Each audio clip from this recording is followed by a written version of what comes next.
India में corona virus disease के चलते पिछले कुछ दिनों में हमने देखा लॉकडाउन, सेक्शन 144, कर्फ्यू, इमरजेंसी जैसी काफी सारी टर्म्स हमारे सामने आई। पर इन टर्म्स का मतलब क्या होता है और ये टर्म्स आपस में अलग कैसे हैं?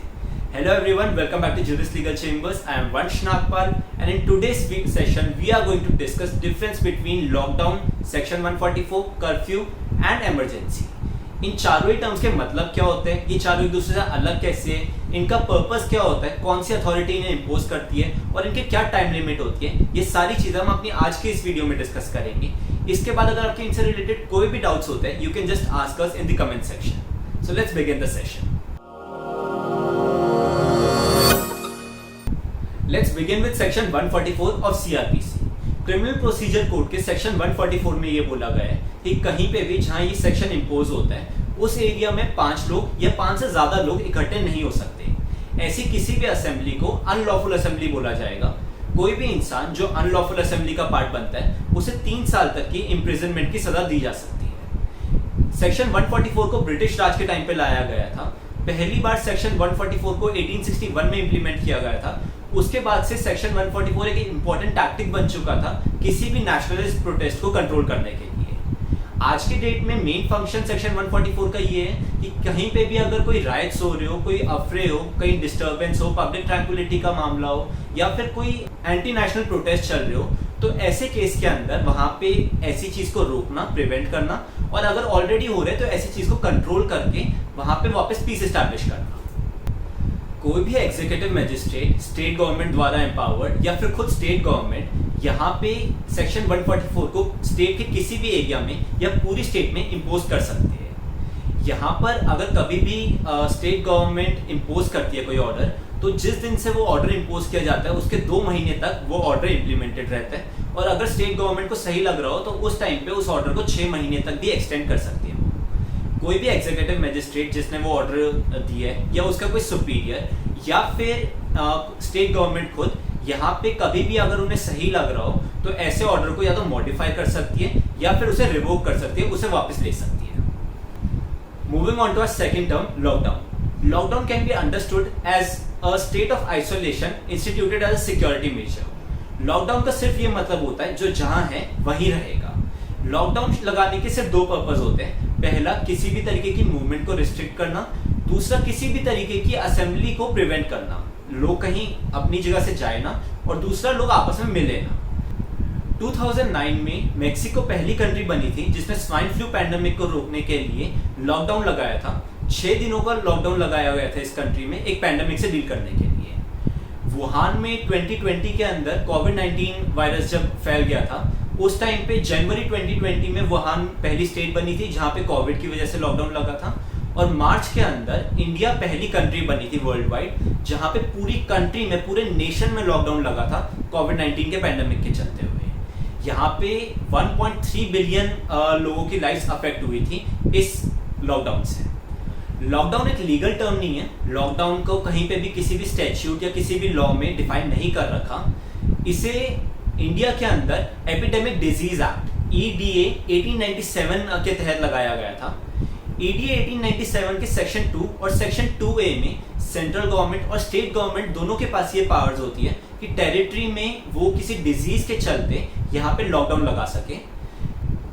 एपिडेमिक डिजीज एक्ट के अंदर यहाँ पे टेम्पररी फंक्शन टर्म प्रोवाइड कर रखी है। यहाँ पे कोई भी टाइम लिमिट प्रिस्क्राइब नहीं कर रखी।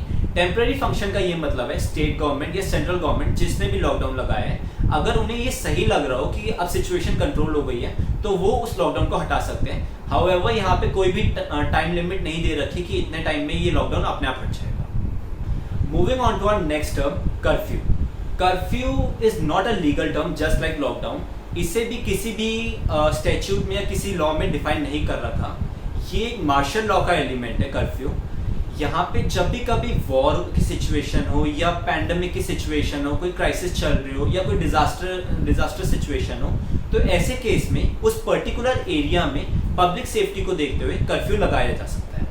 कर्फ्यू का मतलब होता है कि सभी लोग अपने घर में रहते हैं। एक पर्टिकुलर टाइम होता है जिसमें सबको बाहर निकलना अलाउड होता है, अदरवाइज सबको अपने घर में रहना कंपल्सरी होता है। आज हम जितनी भी टर्म्स डिस्कस कर रहे हैं, कर्फ्यू इनमें से सबसे स्ट्रिक्ट फॉर्म मानी जाती है। एग्जीक्यूटिव मजिस्ट्रेट या फिर स्टेट गवर्नमेंट कभी भी कर्फ्यू इम्पोज कर सकते हैं और जब भी इन्हें सही लग रहा हो तो ये यहाँ से कर्फ्यू को रिवोक भी कर सकते हैं। कर्फ्यू जिस पर्टिकुलर एरिया में लगाया जाता है वहाँ पे सिर्फ इमरजेंसी सर्विसेज ऑपरेट कर सकती है। इमरजेंसी सर्विसेज में हॉस्पिटल जैसी चीज़ें आ जाती है, काफ़ी सारी एसेंशियल सर्विसेज पे भी वहाँ पे रिस्ट्रिक्शंस लग जाती है कर्फ्यू लगने के बाद से। तो यहाँ पे पुलिस कमिश्नर और कलेक्टर के पास अबेंडेंट पावर्स आ जाती है कर्फ्यू लगने के बाद उस स्टेट में या उस एरिया में ऑपरेट करने के लिए। जहाँ सेक्शन 144 लॉकडाउन और कर्फ्यू जैसे मेजर्स लिए जा सकते हैं किसी पैंडेमिक को कंट्रोल करने के लिए, इमरजेंसी बिल्कुल ही डिफरेंट प्रोविजन है।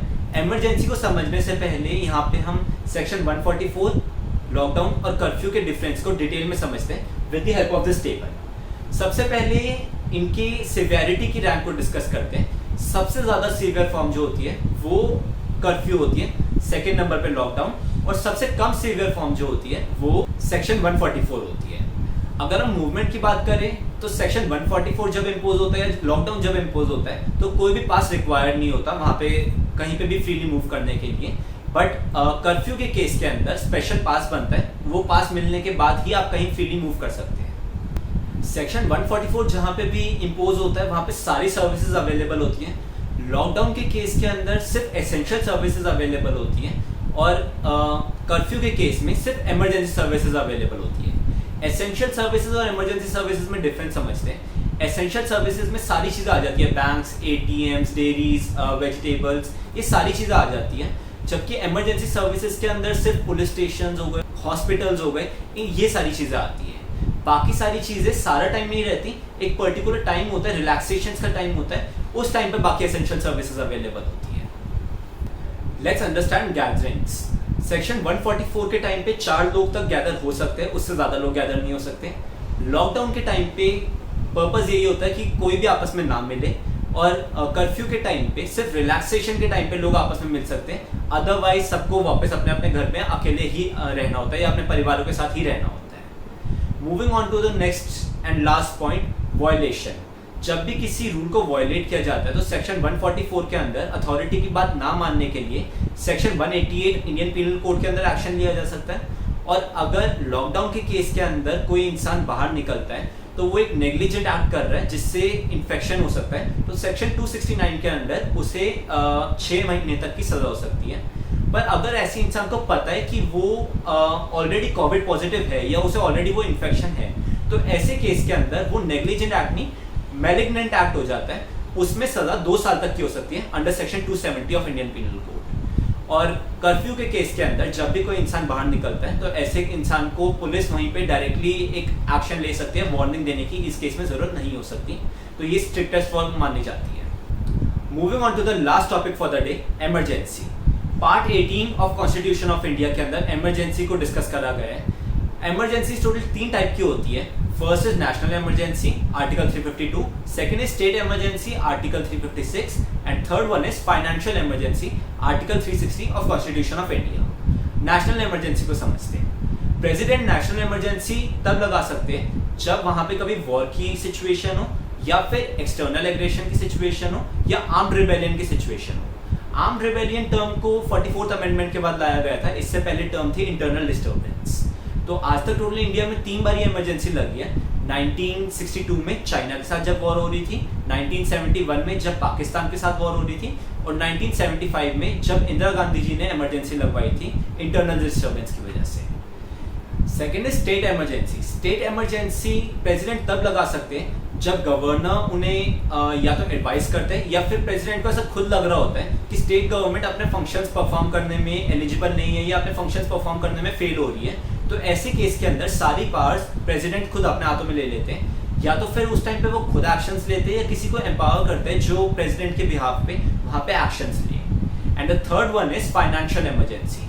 फाइनेंशियल इमरजेंसी प्रेसिडेंट सिर्फ तब लगाते हैं जब या तो फाइनेंशियल स्टेबिलिटी खतरे में हो या क्रेडिट ऑफ इंडिया उस टाइम पे खतरे में हो, तो ऐसे केस के अंदर प्रेसिडेंट के पास पावर्स होती है कि वो फाइनेंशियल इमरजेंसी लगा सकते हैं। फाइनेंशियल इमरजेंसी आज तक इंडिया में लगाई नहीं गई है। Emergency under part 18 of constitution of India एक बहुत ही डाइवर्स टॉपिक है, जिससे समझने के लिए अलग से हमें पूरे सेशन चाहिए होगा। इसे हम बहुत डिटेल में एक और सेशन में डिस्कस करेंगे। अगर आप वो वीडियो मिस नहीं करना चाहते, जस्ट एंश्योर कि आपने चैनल को सब्सक्राइब कर रखा है और आपने बेल आइकन भी दबा रखा है, जिससे वो वीडियो और ऐसी आने वाली सारी वीडियोस आपके पास उनके रेगुलर नोटिफिकेशंस आती रहेंगी। So for the understanding of this topic, कोविड-19 जैसे किसी भी पैंडेमिक की सिचुएशन में नेशनल इमरजेंसी या स्टेट इमरजेंसी नहीं लगाई जा सकती। हाउएवर, अगर वहाँ पे फाइनेंशियल स्टेबिलिटी कंट्री की खराब होती है तो ऐसे केस के अंदर फाइनेंशियल इमरजेंसी लगाई जा सकती है। But for the purpose of covid in India, हमारी फाइनेंस मिनिस्टर निर्मला सीतारमन जी ने ये इस बात को क्लियर कर दिया है कि फाइनेंशियल इमरजेंसी अभी कोविड-19 की वजह से नहीं लगाई जाएगी। So that's it for today. We hope आपको आज का सारा सेशन समझ आ गया होगा। अगर आपके लिए हेल्पफुल था, just don't forget to like and share this video. अगर आपके कोई भी डाउट्स है, you can ask me in the comment section. और चैनल को आपने अगर सब्सक्राइब नहीं करा तक, जल्द do subscribe the channel. Thank you so much. All the best. Keep studying.